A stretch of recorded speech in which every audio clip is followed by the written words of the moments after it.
John Barnett, born in Mount Shasta, California, but raised in central Louisiana, maintained his distinctive regional accent throughout his life. A genial and hard-working man, he was cherished by his extensive network of friends and family.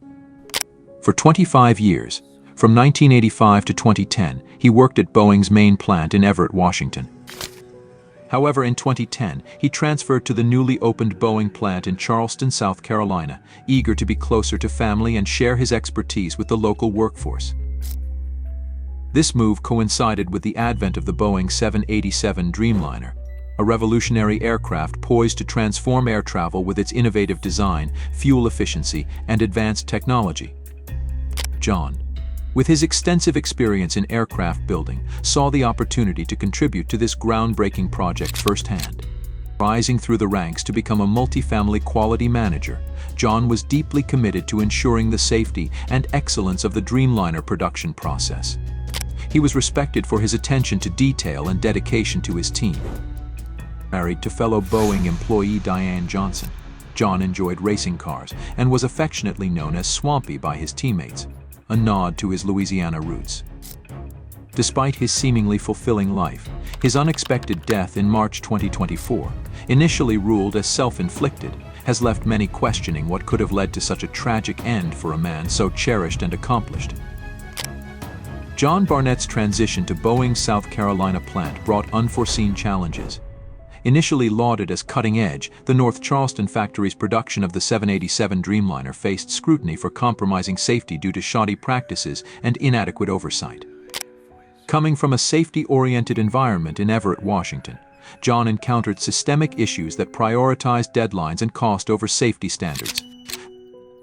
Boeing's shift in focus, led by CEO Jim McNerney, emphasized cost-cutting measures over the expertise of its workforce, resulting in significant production setbacks. John found himself amidst a cleanup effort to rectify the fallout from this strategy, which included outsourcing critical tasks and cutting inspector roles. After years of working in Everett at a facility that prized safety and had a strong union, John encountered systemic safety issues and manufacturing shortcuts that compromised the Boeing 787 Dreamliner's integrity. Despite facing a hostile work environment and managerial hostility, John remained steadfast in upholding safety standards, meticulously documenting numerous safety hazards and defects in the Dreamliner production process. He uncovered alarming practices such as leaving titanium slivers in wire bundles, defective oxygen masks, and over 300 defects in a single fuselage. He faced a dilemma that pitted his professional integrity against the pressures from a corporate culture that seemed to prioritize deadlines and cost over uncompromising safety standards. John's efforts to address these issues were met with resistance and even retaliation from management. His boss belittled and undermined him, ridiculed his contributions, and reprimanded him for advocating necessary improvements in airplane flaws. Despite being portrayed as an annoyance in performance reviews, John persisted in advocating for safety and integrity, ultimately highlighting the ethical and safety concerns within Boeing's operations. As far back as 1997, McDonnell Douglas managers conducted a statistical analysis showing that less experienced workforces were significantly less productive. This mirrored a belief at Boeing that it took 4 years for employees to become fully productive. However, the average employee in the 737 program had only been at Boeing for 5 years, compared to 15 to 20 years for those in the 777 program. This lack of experience is evident in Boeing's struggle to address its numerous problems. Managers that had trained at the Everett facility took responsibility seriously, unlike those in Charleston. John faced a new initiative called Multi-Function Process Performer, which directed quality inspectors to outsource 90% of their duties to mechanics. This move aimed to accelerate production and cut costs by eliminating thousands of inspectors. John believed this practice was not only reckless but also violated FAA regulations, mandating inspectors to document defects and work done. He felt trapped. Compliance meant breaking the law, while refusal led to termination for opposing unsafe practices. John faced numerous challenges as the company's standards declined. Despite internal boasting about reduced defects in the 787, a toxic work environment led by McNerney's leadership discouraged proper documentation of issues. This became evident when Qatar Airways rejected planes from Boeing's Charleston plant, leading to negative media attention. As the 787 Dreamliner program gained momentum in 2011, experienced employees at Boeing's Charleston plant faced targeted harassment and termination under the CEO's directive. Many Boeing employees, including Bill Seats, chose demotion and a return to Washington state over compromising on quality and safety. Other employees like John Woods were fired for insisting on thorough documentation of repairs. Union supporting machinists and inspectors were unfairly framed, and employees hailing from the Everett facility were rapidly terminated. Despite management discouragement, John diligently addressed manufacturing concerns and regulatory oversight at the Dreamliner plant, risking his career. He faced increasing hurdles, including being denied job opportunities within Boeing and discovering his name on a list of quality managers to be fired. Forced into early retirement, he filed a complaint against Boeing with the United States Department of Labor in 2017. Issues in the 787 program, such as inaccurate shims, led to grounded planes, exposing broader flaws. The FAA issued a directive in 2017 mandating clearance of shavings from Dreamliners before delivery due to safety concerns. Boeing's troubles escalated with the 737 MAX crashes, prompting Department of Justice investigations and federal aviation scrutiny. In 2019, a New York Times investigation revealed a production speed over quality culture at Boeing, raising questions about safety compromises. Several former Boeing employees, including John Barnett, were key resources of information. Whistleblower claims and safety complaints have been filed, alleging manufacturing defects and pressure to conceal violations.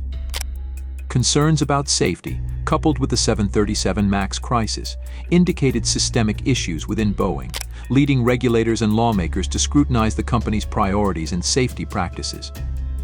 Boeing's once stellar reputation now faces challenges as its leadership defends its practices amidst growing skepticism.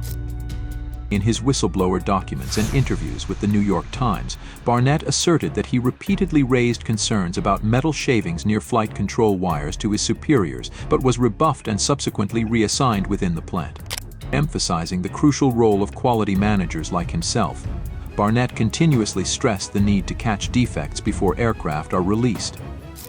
He and his colleagues expressed skepticism about the safety of planes produced in Charleston, noting that they hadn't seen any aircraft come out of the facility that they would confidently deem safe. Barnett's worries gained significant attention after the 737 MAX crashes in 2018 and 2019, with his concerns highlighted in the New York Times and other media outlets, exposing broader problems within Boeing's manufacturing practices. In 2019, Barnett disclosed to the Times that he discovered clusters of titanium slivers near flight control wires on some planes, but his superiors refused to address the issue and relocated him within the plant. Despite Barnett's insistence, management instructed him to complete paperwork on missing parts without investigating their whereabouts. The subsequent FAA investigation confirmed Boeing's loss of damaged parts. Continuing to voice concerns in 2024, Barnett emphasized Boeing's quality issues were not isolated incidents, urging a return to fundamental manufacturing principles. The more he pushed for rectification and transparency, the more isolated he became, ensnared in a battle against a corporate giant. His journey transformed from ensuring quality control to a whistleblower's lonely fight for justice and accountability. The escalation of conflict reached a point where Barnett had to make a choice: remain silent and complicit in practices he deemed unsafe, or stand up against the system at great personal and professional risk. John's dedication to ensuring a safe workplace within a challenging environment faced pushback and adverse reactions from upper management. This continuous struggle not only affected his mental health, but also led him to opt for a medical leave to manage the stress. The persistent issues and lack of support eventually hastened his decision to retire early, a full 10 years sooner than he had initially planned. He and his wife returned to Louisiana to be closer to family, where tragically he lost his wife to brain cancer in 2022. Despite these challenges, Barnett maintained friendships and continued to advocate for accountability within the industry. Years had elapsed since John initially filed his whistleblower complaint, but now the moment of accountability was at hand. Amidst frequent travels from Louisiana to South Carolina, he diligently prepared for the impending trial, eager to finally share his side of the story. His involvement in the case against Boeing, alleging retaliation for his safety concerns, consumed much of his time and energy. The complaint outlined several instances where Barnett raised alarms about non-FAA-approved procedures and a pervasive culture of concealment at Boeing. In response, he faced harassment, project removals, and demotions orchestrated by managers pushing him to ignore issues. The lawsuit detailed a range of troubling incidents, from allowing mechanics to self-certify their work, to coercing Barnett to flout proper procedures, and ignoring concerns about electrical risks and non-conforming parts. Barnett's objections to dysfunctional emergency oxygen tanks and installation of defective parts were allegedly met with exclusion and punitive measures, hindering his career progression. Despite Barnett's initial complaint in 2017, which was dismissed, he persisted in seeking justice, filing an objection and requesting a hearing. In May 2022, a judge denied Boeing's request to dismiss most of Barnett's complaints, setting the stage for further legal proceedings. 2 years later, during depositions in Charleston, John provided detailed testimony about Boeing's alleged malpractices. However, concerns arose when he failed to appear for the final scheduled deposition, leaving his lawyer anxious about his well-being. Tragically, John Barnett was found dead that very day. He was discovered by an employee of the hotel. The discovery was made after a friend, later confirmed as one of Barnett's attorneys, called the hotel for a welfare check.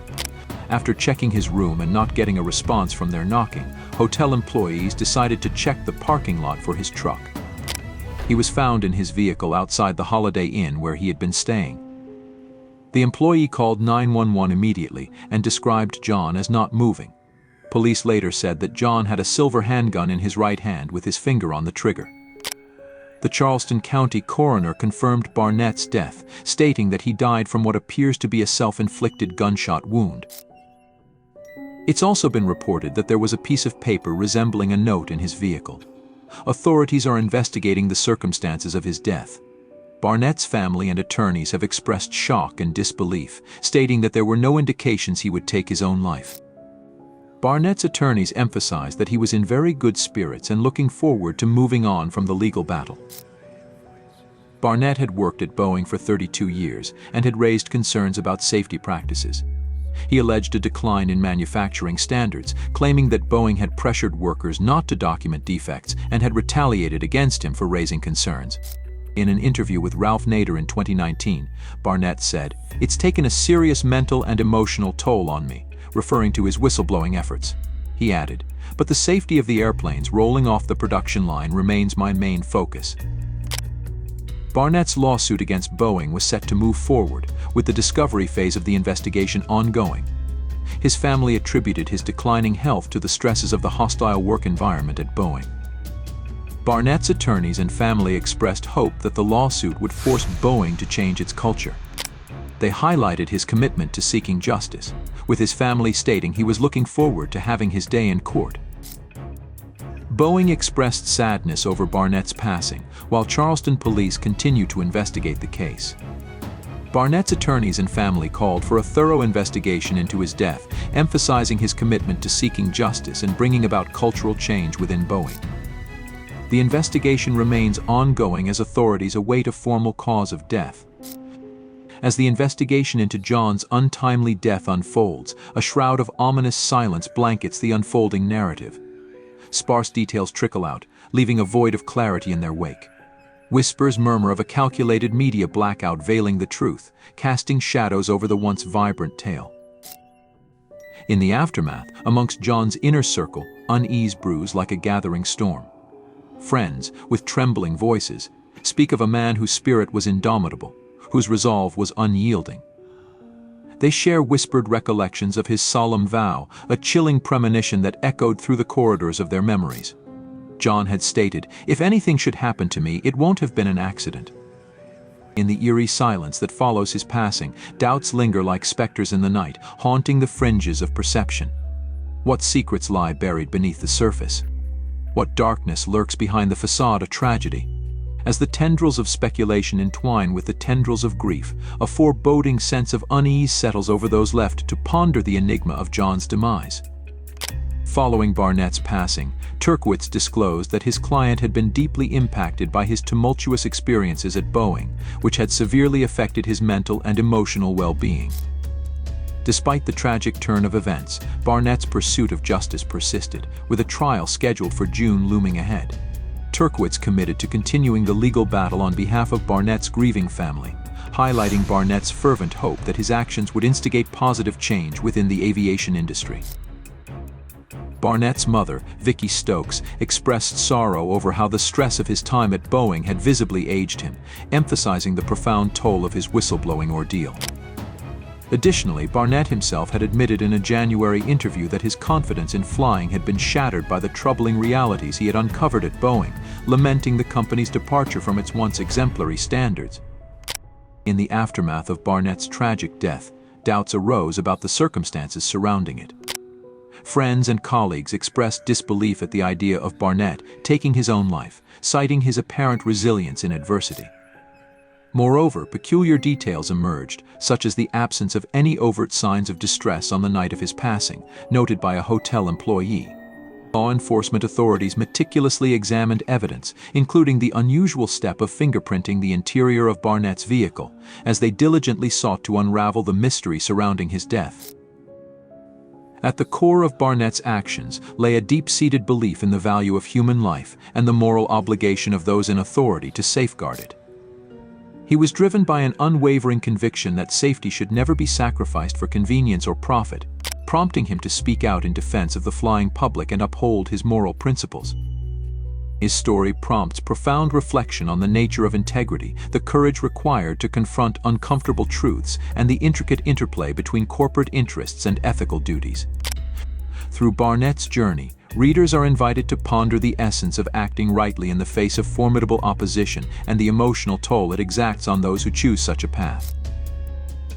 John's friend, Emery, fondly remembers him as a solid guy known for his friendliness and generosity, always ready to lend a helping hand. John shunned the spotlight, viewing his actions as a noble endeavor rather than a quest for personal recognition. He participated in interviews not for fame but to contribute to the safety of others. John Barnett's story transcends mere personal bravery.